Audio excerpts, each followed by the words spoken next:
Muy bien. Ahora estoy iniciando la grabación. Esta sería la segunda parte de la clase de síndromes biliares. ¿Está bien? Dimos anteriormente una introducción, cada vitamina K y compañía. Bueno, vamos a empezar ahora a dar litiasis vesicular. ¿Está bien? Litiasis vesicular.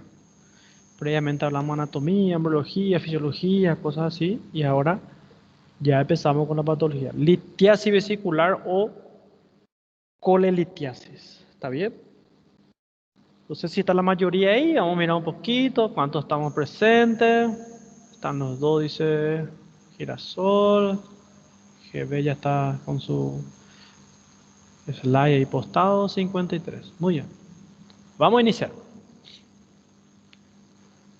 Ya dijimos, litiasis vesicular, presencia de uno o varios cálculos en la vesícula. Esto ya creo que está tranquilo, podemos pasar a este concepto. Acá, término importante, Revalia, Conaren y la vida práctica hospitalaria tienen que dominar esto. Se le dice las 4 F, ¿verdad? Como factores predisponentes para la litiasis vesicular, de sus siglas en inglés. ¿Está bien? 4 Fs. 4 Fs.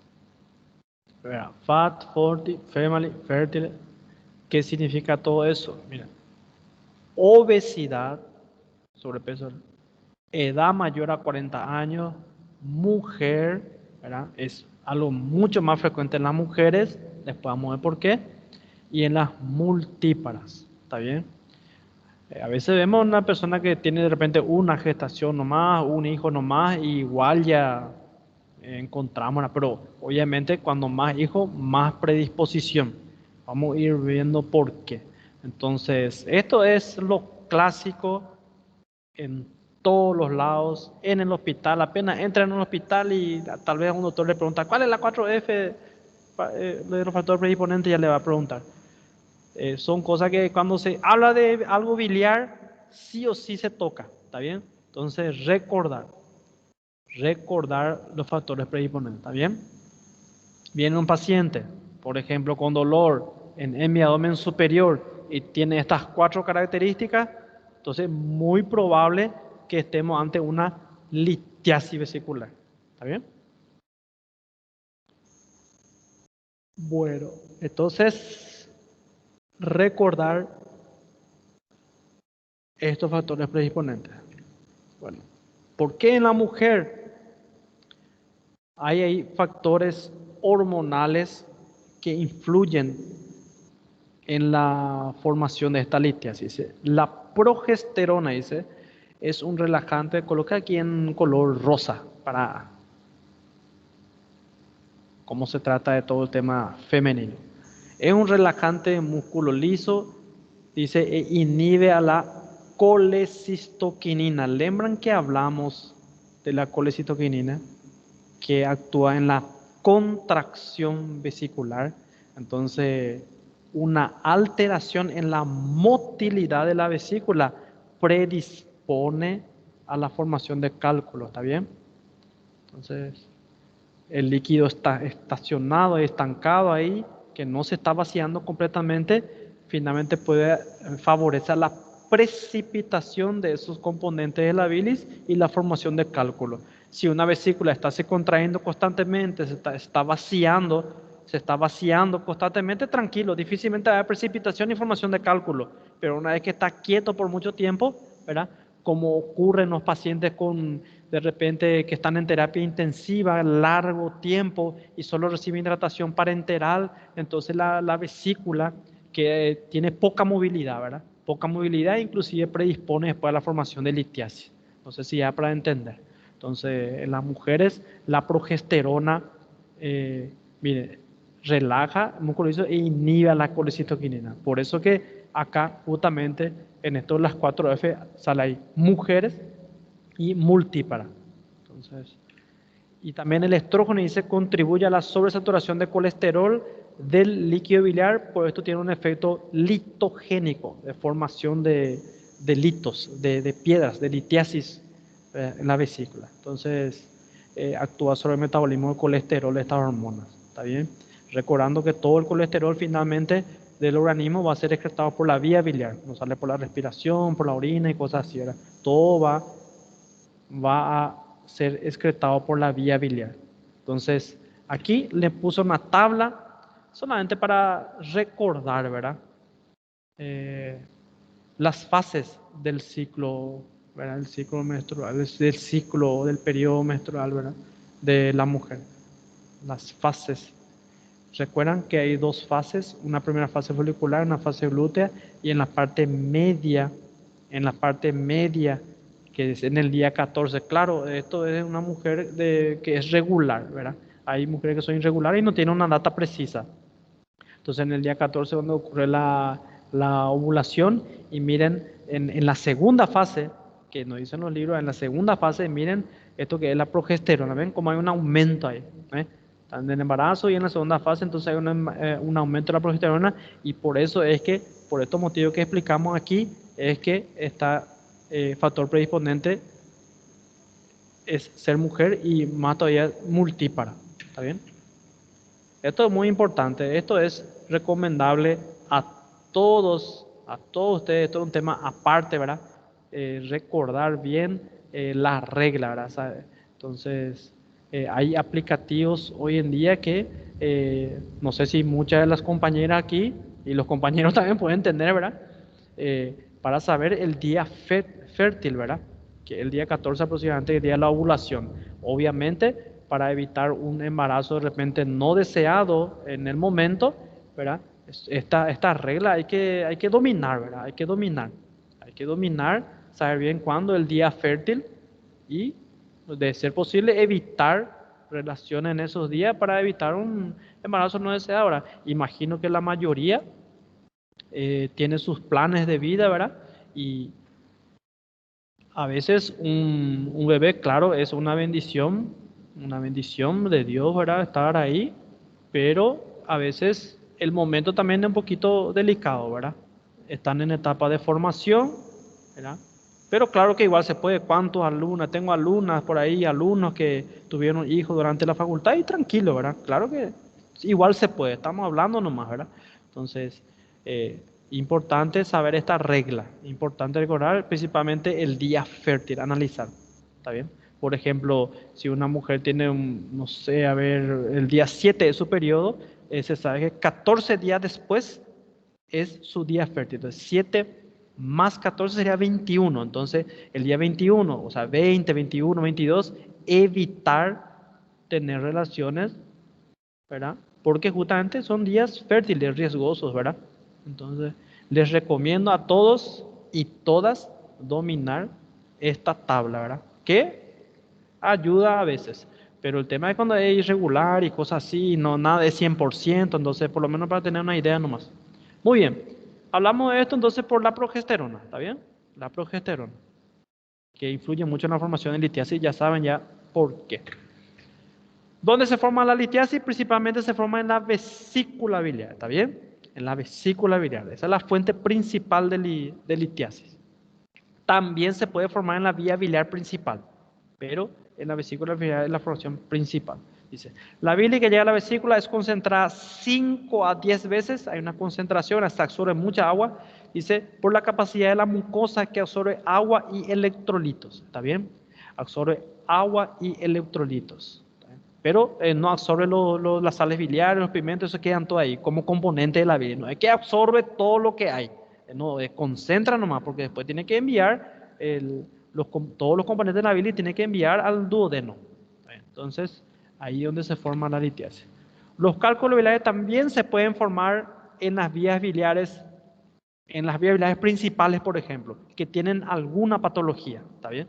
Lo más frecuente es que se forme en la vesícula, pero también se puede formar en la vía biliar si está predispuesto, ¿verdad? Si está enferma la vía biliar. Una estenosis, una obstrucción o una cirrosis, por ejemplo, hepática, todo eso también predispone a la formación de litiasis fuera de la vesícula, ¿está bien? Entonces, recordar, Los cálculos se forman en la vesícula hasta demostrar lo contrario. Revalia y conarenta. Entonces, cuando vemos un paciente con una litiasis coledociana, por ejemplo, la litiasis provino de la vesícula hasta demostrar lo contrario. No sé si da para entender. Una pancreatitis de origen biliar, por ejemplo, que va a obstruir allá la ampolla de Vater y al conducto de Wilson. Ese cálculo provino de la vesícula biliar hasta demostrar lo contrario. Entonces, casi siempre se le echa la culpa ahí a la vesícula biliar. Por eso, una vez que se resuelve el cálculo coleociano o la pancreatitis biliar, el tratamiento incluye la colecistectomía, operar la vesícula, ¿está bien? Por más que el cálculo estaba en el colédoco o obstruyendo el Wilson ahí, igual se opera la vesícula porque es el principal lugar donde se forman los cálculos. No podemos dejar ahí al principal formador de cálculos porque se puede volver a complicar. Entonces, recordar eso. Tipos de cálculos, hay varios tipos, dice mixto, de colesterol, pigmentado, ¿verdad? Como pueden ver, más oscuro, el de colesterol, el más amarillento, y acá mixto, una mixtura de ellos dos. El más frecuente es de colesterol, ¿está bien? El tipo más frecuente es de colesterol. Acá recordando nomás que el colesterol del organismo es excretado por la bilis, ¿está bien? Entonces, todo el colesterol, por la bilis. Entonces, cuando hay un desbalance, una alteración en el metabolismo del colesterol, un desbalance de alguno de los elementos que conforman la bilis, puede haber precipitación y se forman estos cálculos. Entonces, ¿qué es lo que podemos recordar aquí? Lo más frecuente de colesterol. Vamos a ver qué información más tenemos aquí. Dice, la bilis se compone sobre todo de agua, electrolitos, sales biliares, proteínas, lípidos, pigmentos. Entonces, acá tenemos una imagen de los componentes de la bilis. Un desequilibrio de estos elementos produce precipitación y ahí se forman los cálculos. ¿Está bien?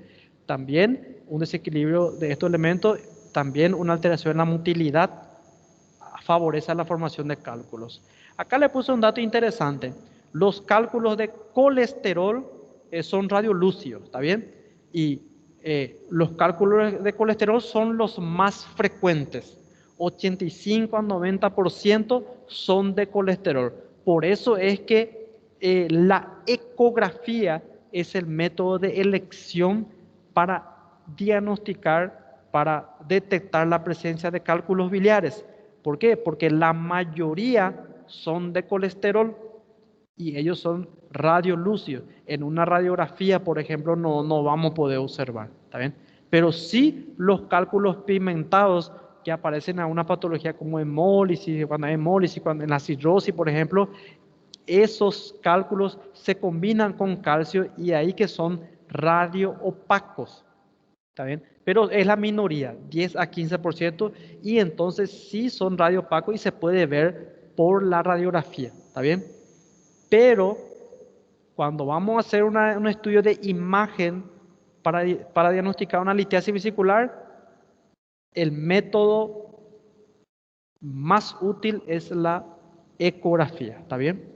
Si bien se puede ver en la radiografía, pero no va a ser frecuente. Miren, los pigmentados lo que se puede ver, pero lo más frecuente es el colesterol, entonces poco o nada.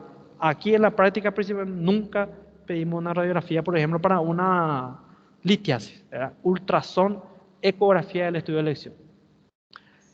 Alteraciones entonces de la motilidad también favorece la formación de litiasis. Dice, aquí la bilis se va concentrando indefinidamente y precipitando cálculos. O sea que cuando más está la bilis se va absorbiendo el líquido, el agua, se va absorbiendo, se va concentrando, y dice indefinidamente, se va concentrando y claro, un líquido más concentrado va a precipitar más, queda más espeso, va a precipitar y puede favorecer la formación de cálculos.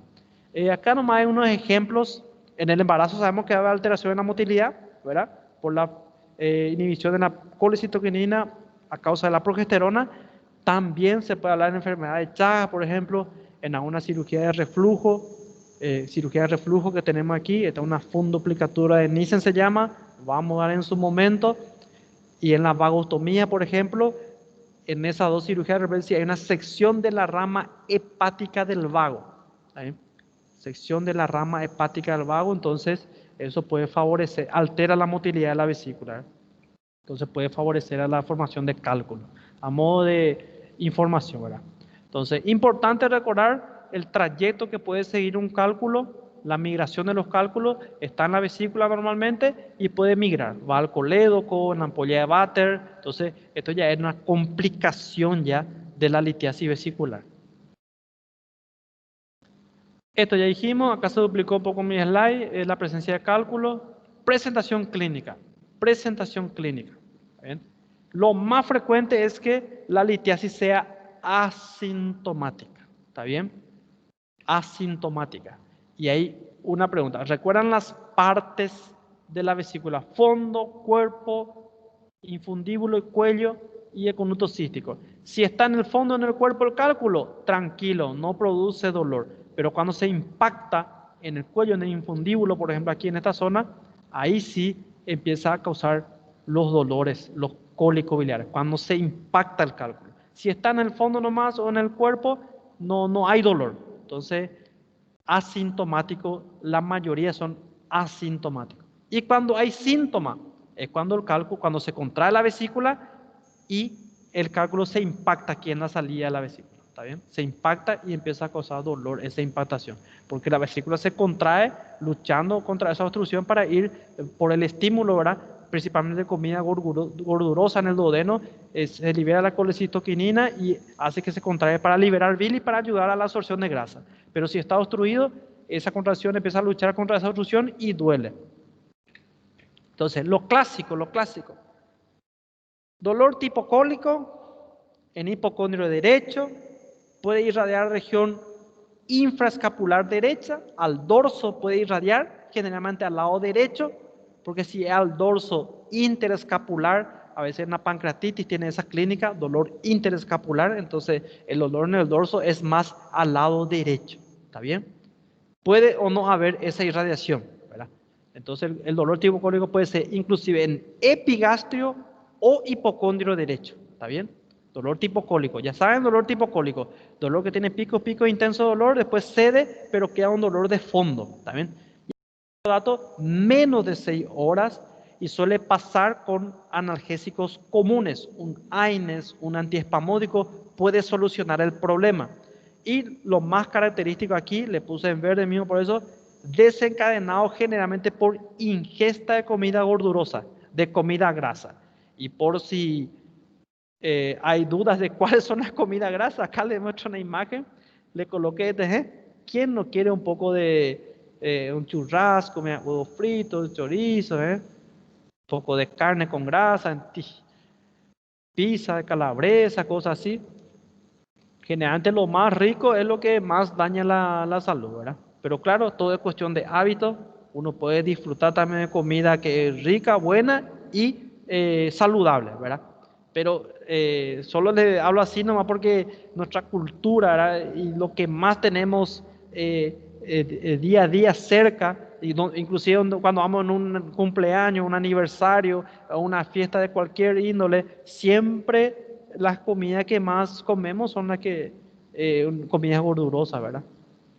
Entonces, generalmente dice ahí, no hay fiebre. Entonces, esta clínica tenemos que recordar, ¿sí?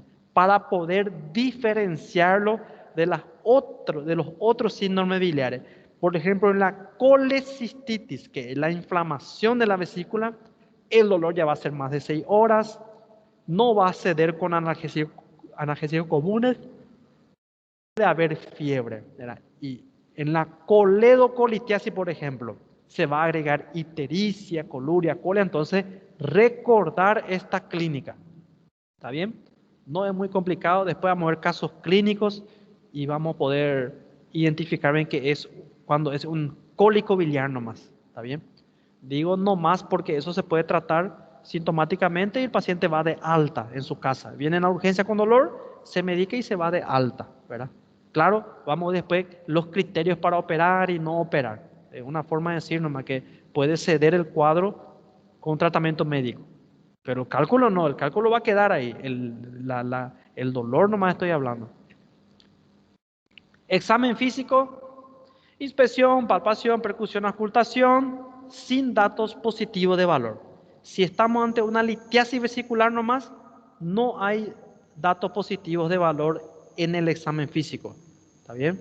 Si es solo una litiasis. No es lo mismo cuando una colecistitis. Ahí, por ejemplo, hay dolor a la palpación, va a haber un signo que se llama Murphy positivo, entonces depende mucho de qué patología es, de qué síndrome biliar es.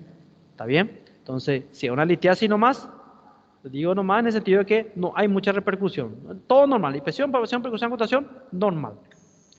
Laboratorio, podemos pedir aquí hemograma, hepatograma, amilasa, lipasa. Vamos a ir viendo después qué laboratorios pedir, pero en general todo dentro de parámetros normales. Esto es si es una litiasis nomás.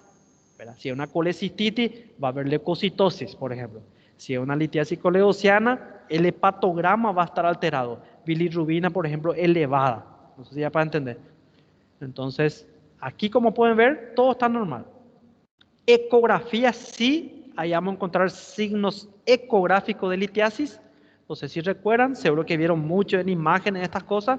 Dice, el mejor examen para hacer diagnóstico de cálculo biliar es la ultrasonografía. Tema importante para reválida y con él. Ecografía o ultrasonografía es el mejor estudio para el diagnóstico de la litiasis. ¿Está bien? ¿Y qué es lo que se ve?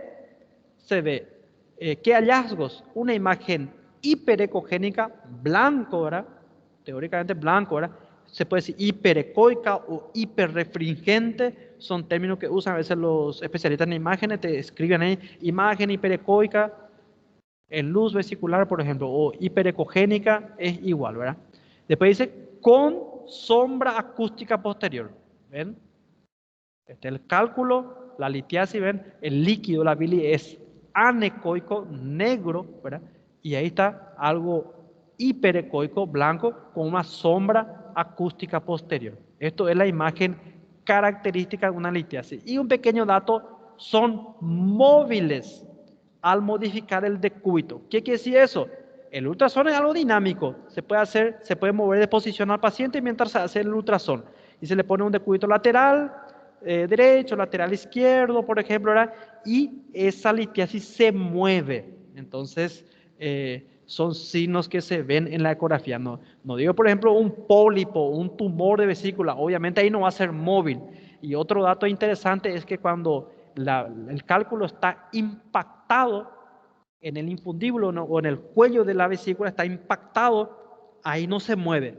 No se mueve y generalmente en esos casos donde se presenta ya la colecistitis. Entonces, los datos de móvil o no móvil son interesantes. Creo que no es muy complicado esto. Vamos a ir pasando. Acá se ve de vuelta, imagen anecoica de la bilis. Esto es el hígado, la vesícula aquí. Ahí está el lito, la litiasis, viene con sombra acústica posterior. Muy característico. Acá, por ejemplo, miren, acá se ve uno único y grande, ¿verdad? Y acá se ve una sombra acústica, ¿ven? Y esto es microlitiasis, ¿ven? Cálculos múltiples y pequeños, ¿verdad? Aprovechando nomás para comentar que esta litiasis múltiple y pequeña tienen más riesgo de migrar a la vía biliar principal y de complicar con una coledocolitiasis o una pancreatitis. Los grandes y únicos no pueden salir por el cístico, no pueden salir, porque el cístico es pequeño calibre, no puede salir. Entonces, los múltiples pequeños sí pueden migrar más fácilmente. Por eso algunos, cuando encuentran una litiasis vesicular múltiple pequeña, indican la cirugía, ¿verdad? Por la probabilidad de complicación. Miren aquí, la pared de la vesícula, la litiasis. Creo que ya vieron, miren acá dos litiasis. Esto, por ejemplo, difícilmente va a migrar, ¿verdad? Sus complicaciones más van a ser que obstruyan acá la salida y una colecistitis, ¿verdad? O generalmente viven asintomáticos. Asintomáticos si está ahí, en el fondo, en el cuerpo, entonces no causa mucho dolor. Están ahí. Tratamiento. Si hablamos de un cólico biliar, se puede solucionar, de una litiasis vesicular, se puede solucionar con medicación, AINES o antiespasmódico. A veces viene en la urgencia un paciente con mucho dolor característico de una litiasis, podemos medicarle, calmar el dolor. Se le indica una dieta saludable, cambio de hábito alimentario, ¿verdad? Que sería una dieta saludable, ¿verdad? Evitar la comida gordurosa, por ejemplo, porque cuando más comida gordurosa, se contrae la vesícula y eso va a hacer que la litiasis migre y obstruya la salida del cístico ahí y va a causar dolor. No sé si me explico. Tratamiento médico. Se puede indicar tratamiento médico a la litiasis, pero no es la cura. La litiasis siempre va a estar ahí. Entonces, ¿cuándo operar? Viene un paciente con litiasis vesicular. ¿Cuándo operar? Uno, si afecta ya la calidad de vida del paciente. ¿Qué quiere decir eso? Que todo lo que come le causa dolor. O de repente el dolor aparece ya espontáneamente, y los dolores son muy intensos, entonces el paciente ya está emagreciendo y no puede comer bien, todo lo que come le hace mal, ya afecta su calidad de vida. Entonces el paciente mismo a veces solicita la cirugía, ¿verdad? Porque no quiere más vivir, no quiere más pasar por esos cólicos que son intensos, ¿verdad? Pero generalmente la gente tolera. Esto algo es generalmente crónico. Siempre las personas aguantan hasta que de repente llegan acá las complicaciones. ¿Cuáles son las complicaciones de la litiasis vesicular? Uno, que se inflame la vesícula, colecistitis. Otro, que migre el cálculo y obstruye la vía biliar. Ahí puede dar coledocolitiasis, colangitis, que es la inflamación de la vía biliar, puede dar pancreatitis. Entonces, ahí ya está indicado solucionar el problema de vesícula. ¿Está bien? Paciente diabético también está indicado. Sabemos que los diabéticos están en un estado son considerados inmunodeprimidos. Entonces, la vesícula, si llega a inflamarse, puede progresar rápidamente a una gangrena, a una isquemia, ¿verdad?, de la vesícula, y puede perforarse fácilmente. Entonces, cuando es diabético, es recomendado solucionar, operar. Cuando los cálculos son múltiples y pequeños también, ¿por qué? Por la posibilidad de que puedan migrar más fácilmente y causar una complicación. ¿Está bien? Si está asociado a pólipos, está escrito también que la litiasis predispone, ¿verdad?, pero en muy baja frecuencia, a la formación de cáncer de vesícula. También predispone, pero no es frecuente. Eso es más resaltante si está asociado a pólipos. ¿Está bien? Entonces, si vemos a un paciente que tiene litiasis y pólipos, por más que no tenga muchos dolores, no afecta mucho su calidad de vida, de repente tuvo un episodio nomás de cólico, igual está indicado operar. Y en cuestiones de revalia, cosas así, en jóvenes también he visto que indican en pacientes jóvenes mejor solucionar, porque el promedio de vida, por ejemplo, digamos pacientes de 20 años, 21 años, 16 años, cosas así, con litiasis, ¿verdad?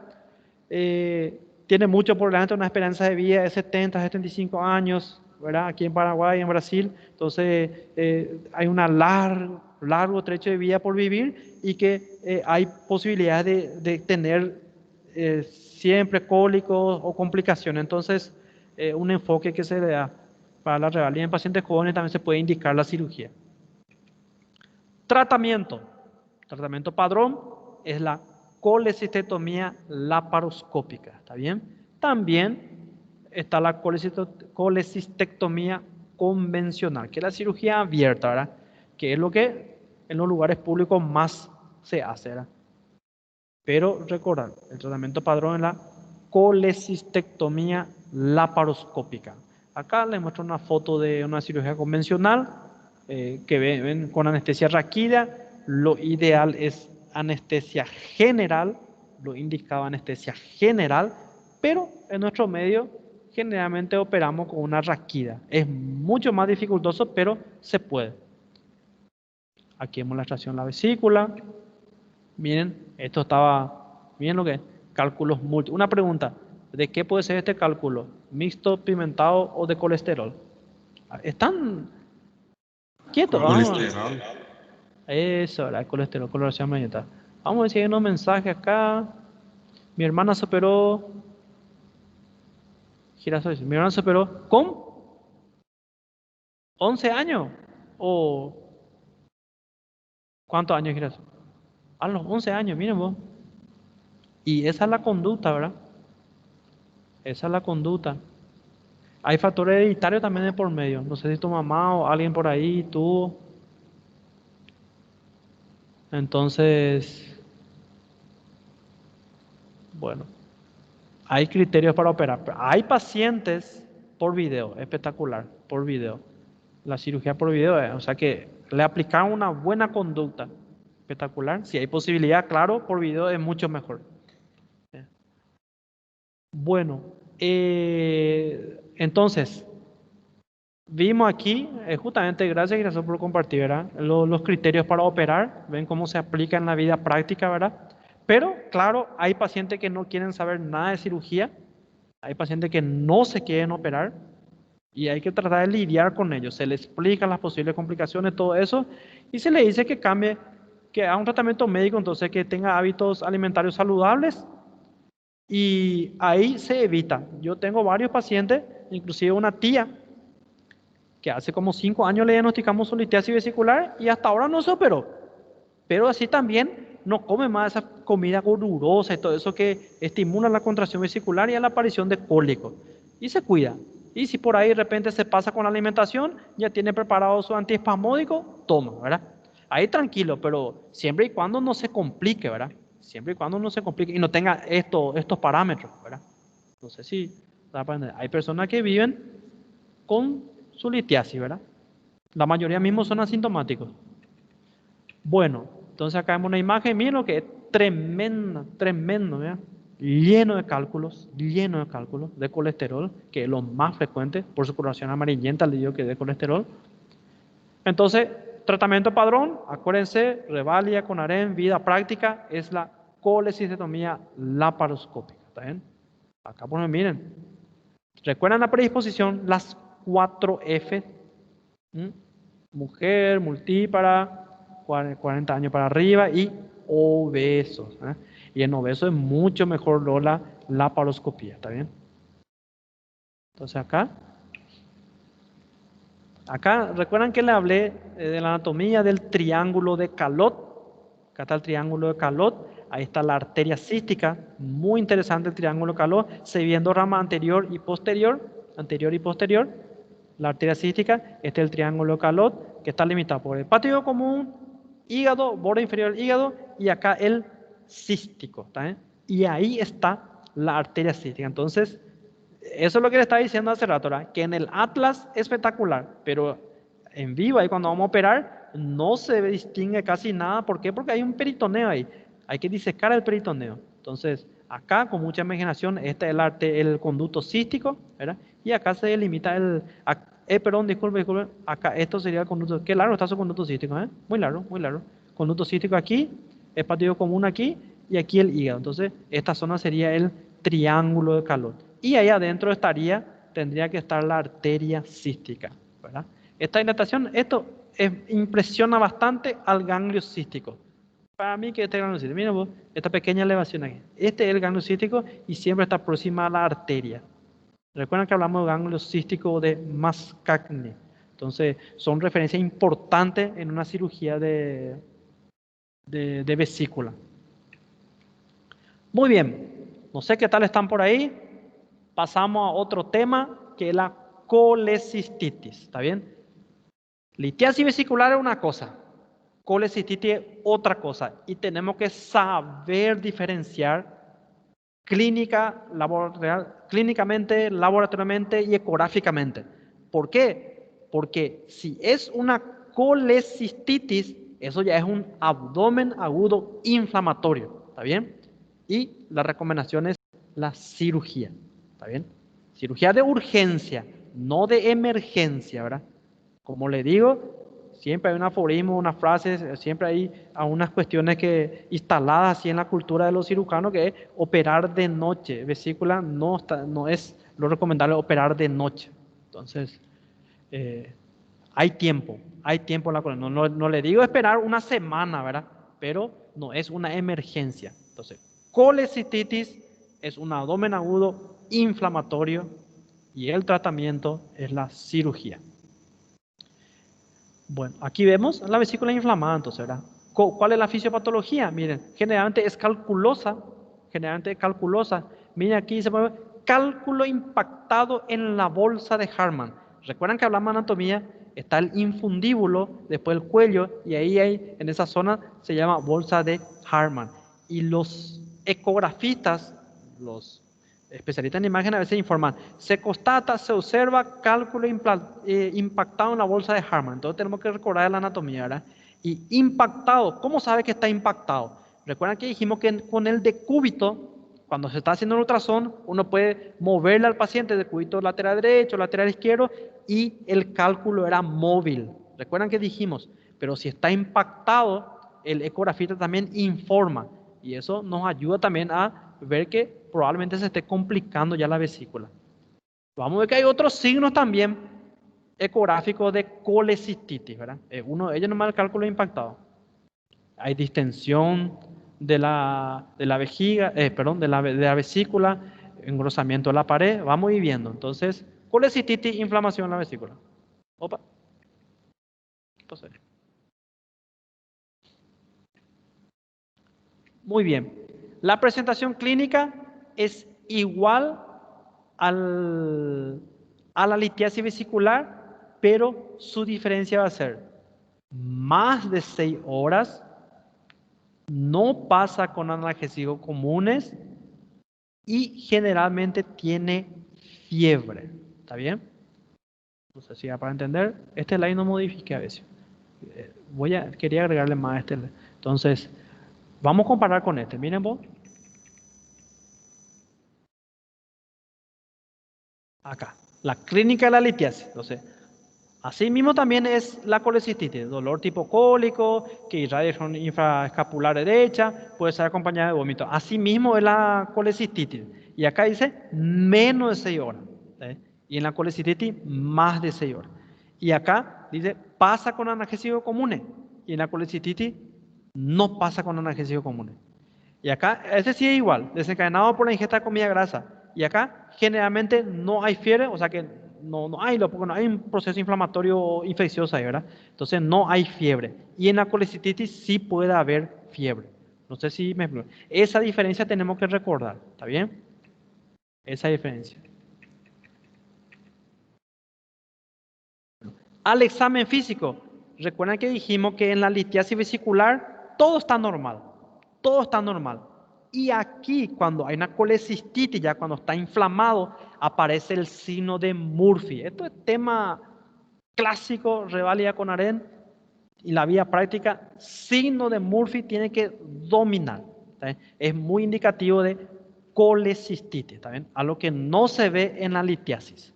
Entonces acá tenemos el signo de Murphy, le puse lo ahí, importante para revalidar con Aren. Descrito por John Murphy en 1900, mira, hace más de 100 años. Entonces, el signo de Murphy dice, se refiere al dolor y posterior apnea. Dice, cese brusco de la respiración. ¿Y cómo es que ocurre eso? Dice, el paciente dice cuando éste realiza una inspiración profunda mientras se realiza una palpación o compresión por debajo del reborde costal, es decir, en el área vesicular. Vamos a tratar de resumir, ¿verdad?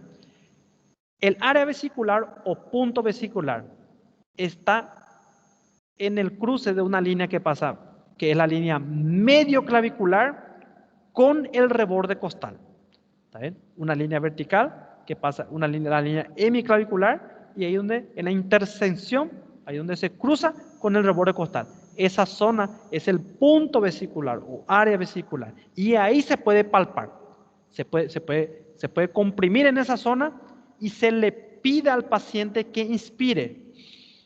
Al inspirar, por el movimiento del diafragma, desciende el hígado y la vesícula biliar y toma contacto con esa palpación. Entonces ahí genera dolor, ahí causa dolor. Esa vesícula inflamada que desciende y entra en contacto con nuestra palpación, ¿verdad? Ahí causa dolor. Entonces, ¿qué ocurre? El paciente inspira y detiene la expiración. Por eso dice una apnea, un cese brusco de la respiración. Entonces, está inspirando.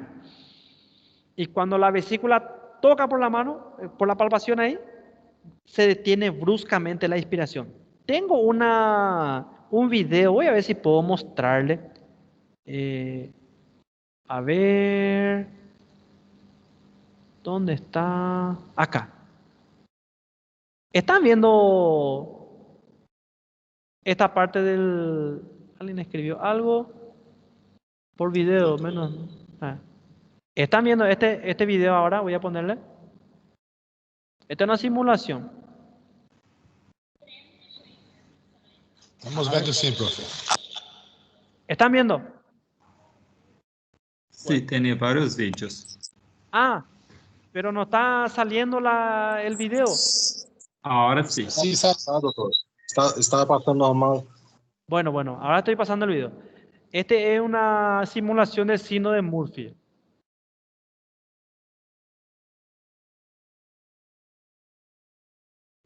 Su forma de palpar nomás está diferente. Pone una mano en cuchara, se llama. Pero le palpa en el punto vesicular. Le pide que inspire. Ahí mira, va a inspirar.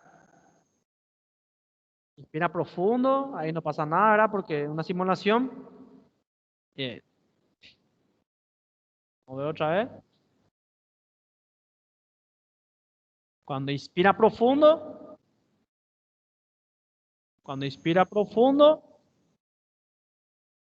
Ahí es donde se genera el dolor. Bueno, nuestro actor, no sé cuánto le vamos a calificar al actor, si fue bueno o malo, pero en la vida, cuando estemos en la práctica, vamos a ver mejor, ¿verdad? Entonces, es el signo de Murphy, ¿verdad? Importante, importantísimo. Muy bien, ahora le estoy colocando el slide, me avisan si es que no ven. Entonces, Murphy positivo, esa es la diferencia. Permiso, profe. Sí, Para ustedes, ¿es mejor la mano de cuchara o la mano espalmada? no, Para hacer la compresión.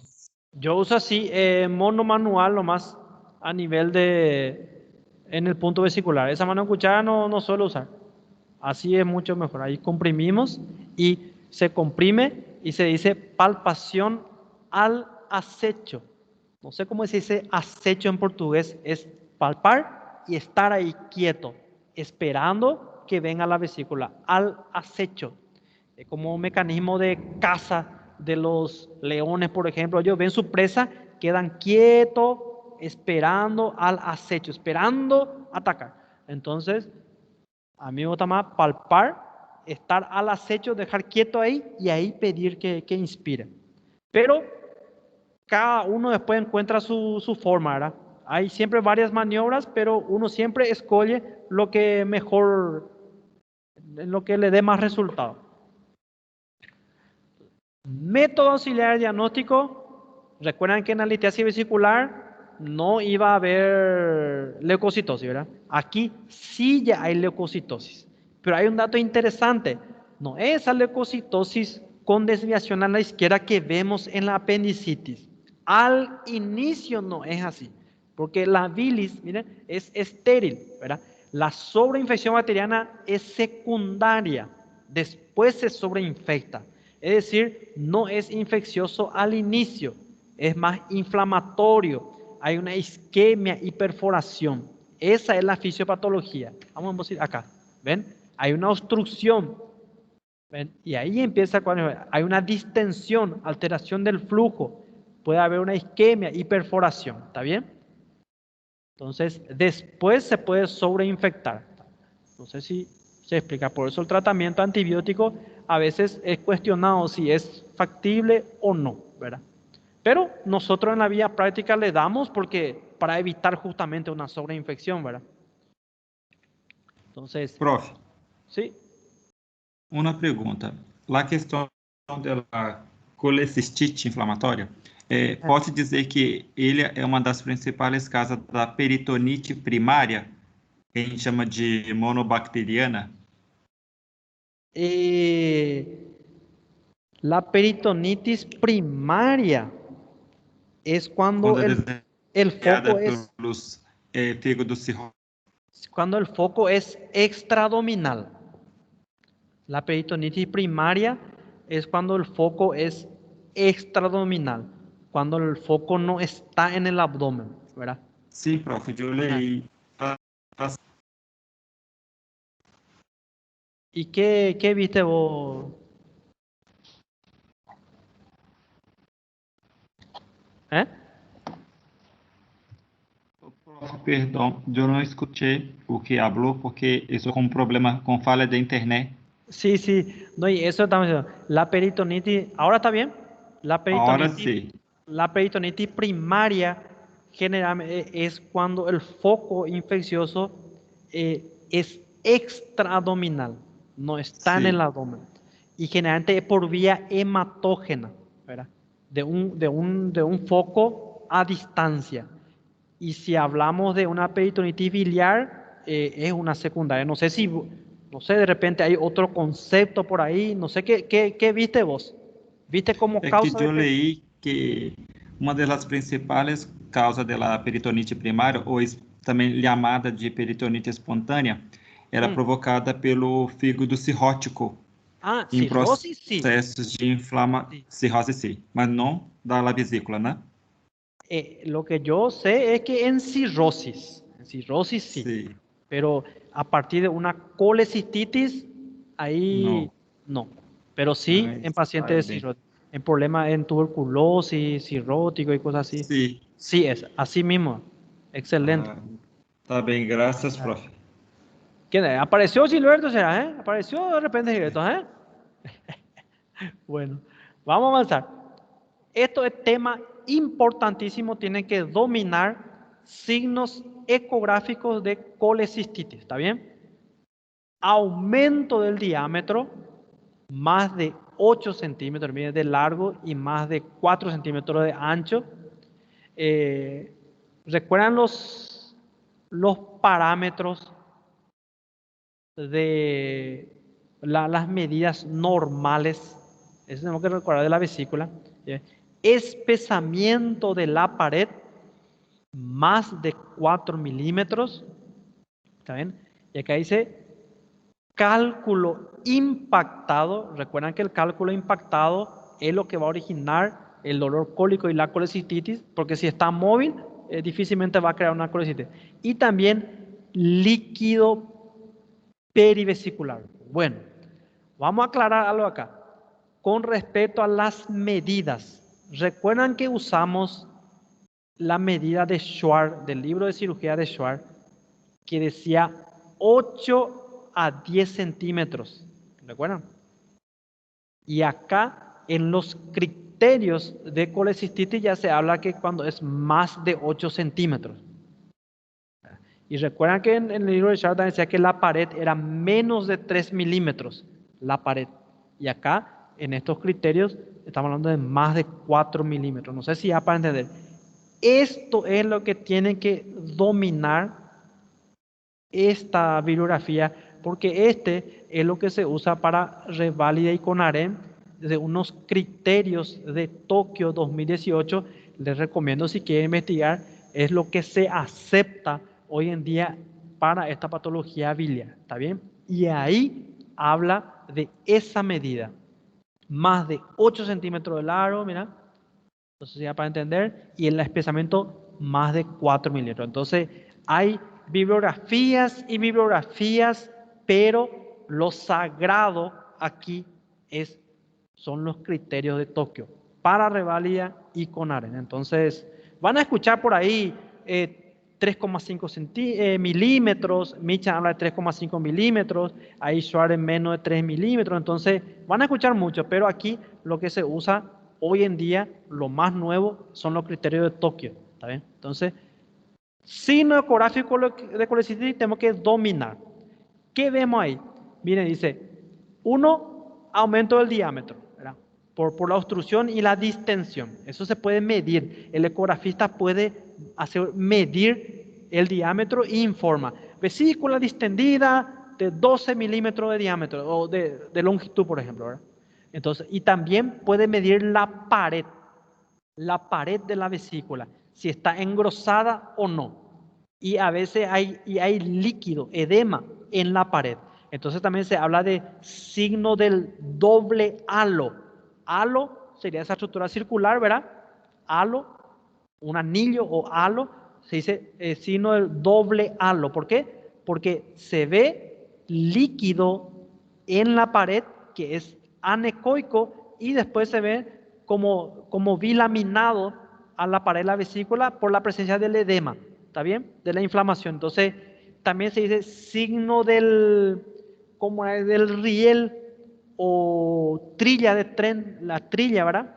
Signo del riel también se puede decir, como se ve acá, mira, dos líneas, dos láminas ahí, hiperecoica y en el medio una anecoica, que es por la presencia de líquido. No sé si ya para entender. Entonces, signos ecográficos, espesamiento de la pared, acá se ve, miren, con esos signos, del doble halo, del riel o trilla de tren, también se puede hablar de eso, que nos indica que está inflamado, ¿está bien? Cálculo impactado y aumento y líquido perivesicular, si es que hay alrededor, ¿verdad? Líquido perivesicular. Acá miren su pared engrosada y ven cómo es un poco anecoico. No da para ver bien, ¿verdad? Pero está ahí. Eso indica que está inflamado. Entonces, ¿por qué tenemos que saber esto? Porque si viene un paciente, vamos por la litiasis nomás, viene un paciente con esta ecografía, por ejemplo. Una pregunta. Acá la pared está engrosada en esta imagen. ¿Hay signos del riel o de doble halo? Acá no, ¿verdad? No. Espectacular. No se ve. Aparentemente no está distendido. Una pregunta. ¿El cálculo está impactado? Lembrando que este es el fondo. No. Está, No. aquí estaría impactado en la salida. Entonces, no hay líquido perivesicular. El hígado es gris. Bien, isoecoico. No hay. Entonces, si viene un paciente, le pedimos ultrasonido y viene así, estamos tranquilos. No estamos ante una urgencia, como es la colecistitis. La colecistitis es un húmero inflamatorio, su tratamiento es médico y quirúrgico, ¿verdad? Esto se puede calmar el dolor y se hace con una cirugía programada, diferida. Pedimos todos los estudios, electrocardiograma, radiografía, laboratorio, coagulograma, pedimos una evaluación por el clínico y se prepara, ¿verdad? Pero no así con esta ecografía, por ejemplo, con esta ecografía. Acá estamos viendo una colecistitis, entonces está indicado la cirugía de urgencia, no de emergencia, de urgencia. Muy bien. Entonces vamos a ver acá si alguien respondió algo acá. No, dice el profe. Eso. Y resumiendo entonces criterios de resumiendo, esto tienen que saber, ¿está bien? Le va a ser útil para toda la vida. Cuarto, quinto, sexto año y vida futura de médico le va a servir. A no ser que venga otro más actualizado, ¿verdad? Mire, entonces, signos para el diagnóstico, ¿verdad? Miren, signo de Murphy, positivo, ¿verdad? Signo de Murphy. Puede haber masa, dolor o defensa. Dolor a la palpación, porque está inflamado esa zona. Dolor, masa o defensa, ¿verdad? En hipocondrio derecho y con signo de Murphy, ¿verdad? Después puede haber fiebre. ¿Miren? Fiebre, PCR. Esto era que hay una prueba anterior a los factores reactantes agudos, ¿verdad? Esto indica una inflamación aguda, ¿verdad? PCR elevado y glóbulos blancos elevados. Entonces, estos son los otros puntos que se llaman en cuenta. Y imagen, característico de colecistitis. ¿Y cuál es eso? Engrosamiento de la pared, agrandamiento de la vesícula, ¿verdad? Cálculos biliares retenidos, ¿eh? No es ese móvil que se ve en un simple cálculo, ¿verdad? Que puede ser asintomático inclusive. Está impactado, retenido. Y líquido perivesicular. Esto es lo que tenemos que llevar en cuenta. Y los milímetros y centímetros también, porque el ultrasonista, el ecografista, solo informa pared de 5 milímetros, ¿verdad? Diámetro 12 centímetros. Entonces ahí tenemos que interpretar, ¿verdad? Entonces, dice, diagnóstico sospechoso, un ítem de A y uno de B. Es decir, por ejemplo, signo de Murphy y leucocitosis, por ejemplo, ¿verdad? Entonces, ahí estamos ante un caso sospechoso. Pero diagnóstico definitivo, esto es como la escala de Alvarado también. Recuerden la escala de Alvarado, muy utilizado por Revalia con arena y todo, siempre. Entonces, siempre hay criterio, ¿verdad? Entonces, diagnóstico definitivo, un ítem de A, de B y de C. Caso típico, por ejemplo, Murphy positivo, leucocitosis, y, por ejemplo, engrosamiento de la pared de la vesícula. Entonces ahí ya estamos ya sin duda, ante una colecistitis. No sé si me explico, este es muy interesante, le va a ser útil para siempre. Les recomiendo que, en resumen, sepan estos criterios de Tokio, le va a ser útil para el hospital y les va a ayudar a pasar un buen momento en el hospital porque las patologías biliares es muy frecuente y siempre están preguntando los doctores en la práctica. Le va a ser útil dominar. Tratamiento. Entonces, antibiótico. Permiso. Sí.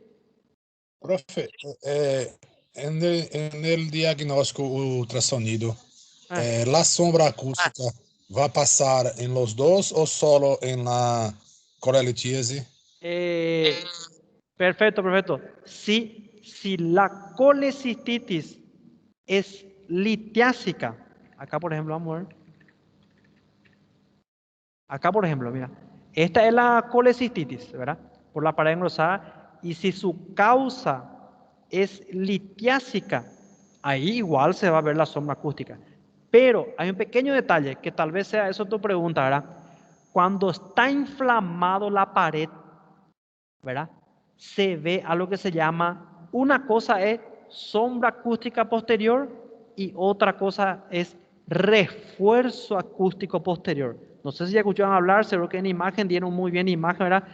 El refuerzo acústico posterior, miren cómo se ve, es cuando hay un proceso inflamatorio, cuando hay un tejido inflamado, se ve un refuerzo acústico posterior, es blanco, mira, por la inflamación. Entonces, una colecistitis se puede ver también ese refuerzo acústico posterior por la inflamación. Pero si la causa es litiásica, ¿verdad? Que es lo más frecuente, ahí se ve la sombra. Podríamos agregar acá cálculo impactado y sombra acústica posterior, se puede agregar. Sin duda se va a ver. Pero también se ve ese refuerzo acústico. No sé si eso es tu pregunta, William. Sí, profe, perfecto. Más o Súper. menos. Bueno, más o menos. Gracias. Antibiótico, dice muy baja concentración en la luz vesicular, la bilis es estéril, entonces es un poco cuestionado según las teorías y ahí algunas cosas, ¿verdad? Que el antibiótico es un poco cuestionado, ¿verdad? Porque de entrada no es infeccioso el problema, es más inflamatorio, isquémico y perforación, eso es lo que hace, ¿verdad? Pero en la vida práctica le damos antibiótico a la colecistitis para profiláctico, para no esperar que se infecte, ¿verdad? Cirugía, el tratamiento preferencial, ¿verdad? Es de urgencia y no de emergencia. Se puede esperar unas horas. Generalmente las de urgencia son las que se resuelven en las primeras 12 horas, por ejemplo, o en las primeras 24 horas se puede considerar. Pero no esperar mucho tiempo también, ¿verdad? ¿Y qué se hace? La colecistectomía laparoscópica, como ya dijimos, puede ser convencional también. Y en algunos se llama colecistostomía. Ostomía es abertura, abocar un órgano al exterior. Traqueostomía es abertura de la tráquea al exterior. Colostomía, el término ostomía es una abertura, ¿verdad? Se realiza una abertura, una comunicación de un órgano al exterior. Nefrostomía, la vía urinaria, por ejemplo, ¿verdad? Ileostomía, colostomía, traqueostomía, gastrostomía. Entonces, todo eso es abocar. Y aquí, ¿qué es lo que dice? Colecistostomía, o sea que abocar la vesícula al exterior en algunos casos. Por ejemplo, a veces entramos para operar una vesícula, la vesícula también se puede emplastronar, como en la apendicitis, intentamos operar y no se puede disecar toda la vesícula, no se puede llegar al cístico, entonces simplemente se hace una abertura, se drena todo el contenido y se deja un drenaje, se hace una abertura. Voy a ver si le puedo mostrar. ¿Están viendo ahí la página de Google? A ver, vos. ¿Están viendo? Colecistostomía. Sí, doctor. Acá, por ejemplo, acá. Esta es una buena imagen. Miren, por ejemplo. Se hace la cirugía, se abre la vesícula y se deja un dreno ahí. Se quita todos los cálculos, se quita todo lo que se puede y se deja un dreno y ese sale por la pared. A ver, vamos a ver si tenemos otra imagen. Acá más o menos. Este, por ejemplo. Este es una punción, este es otra cosa. Quiero más mostrarle acá, pues, este está bueno. Este está bueno, miren vos. Dice, colecistotomía, se aprecia incisión del fondo, dice, y preparación de la sonda de Pesser, es la que usamos, que comunicará el interior de la vesícula al exterior. No sé si da para entender. Ven, acá inclusive está mostrando una serie de adherencias. A veces cuando el paciente sufre muchos cuadros de colecistitis aguda, se recupera, le ataca otro nuevo cuadro, ahí ya es una crónica, ¿verdad? Colecistitis aguda crónica, porque hay ya tejido fibroso en esa zona y a veces es difícil de extirpar completamente la vesícula. Y saben ya lo que le dijera, el cáncer verde es considerado un cáncer verde a los problemas de vías biliares. Si nosotros intentamos a todas costas tirar la vesícula, podemos lesionar la vía biliar, el colon y muchas cosas más. Entonces es preferible simplemente hacer un drenaje y dejarle una sonda. Justamente tengo un vídeo que operamos vez pasada, una paciente tremendo era el caso, era una piocolecito que cuando ya hay pus dentro de la vesícula, una infección ya secundaria, ¿verdad? Se puede formar pus ahí y era imposible de disecar toda la vesícula y le dejamos una sonda de Pesser, esta misma sonda que tiene una pequeña cabeza aquí para poder evitar que salga, ¿verdad? Como un seguro, ¿ven? Como un seguro tiene una pequeña cabeza ahí, ¿está bien? Entonces le drenamos y al cabo de unos 2 meses se retira de vuelta este drenaje y el orificio fecha, se cierra. Se resuelve la urgencia, pero el problema sigue, que es la vesícula, ¿verdad? Entonces, solamente para aclarar nomás qué sería la colecistotomía, es lo mejor, de preferencia, laparoscópica siempre, pero si no se puede dejar un dreno ahí. Esto a modo de información nomás, como tratamiento médico, en la vía oral, control de signos vitales, se puede hidratar, se pone antibiótico, usamos esa amoxicilina. Tratamiento quirúrgico es el tratamiento padrón, ¿está bien? Como lo mismo en la litiasis vesicular. Acá ya vimos. Muy bien. Término un poco extenso parece. ¿Qué horas son? 11 horas. Estamos vivos todavía, ¿eh? A ver cuántos están por ahí. 52 personas. Gracias entonces por la atención. Esto fue segunda parte de síndromes biliares, ¿está bien? Con esto liquidamos litiasis vesicular y colecistitis. ¿Está bien? La próxima aula será lo que sigue. Coledocolitiasis, colangitis y así sucesivamente pancreatitis biliar. Es un mundo este tema de los síndromes biliares, pero lo importante es aprender poco a poco. Espero que haya sido útil. Bueno. Voy a cortar la grabación. Gracias a todos. Parece que ahora quedaron todos felices y despiertos ahora que acaba la aula, ¿eh? Todo el mundo empezó a responder. Bueno, están liberados. Están liberados. Gracias. Después del drenaje deja así. Después del drenaje se queda así y se retira después de un tiempo. Después de 2 meses. Se retira el drenaje y se deja así. Y le voy a mostrar ese caso que operé. Tengo un seguimiento de la foto. Se queda un orificio ahí. Donde estaba el dreno se queda un orificio. Y después va fechando. Se cierra solo. Se cierra solo después. Se deja así. Bueno. Entonces voy a cortar la grabación para que no sea muy extenso. Gracias a todos.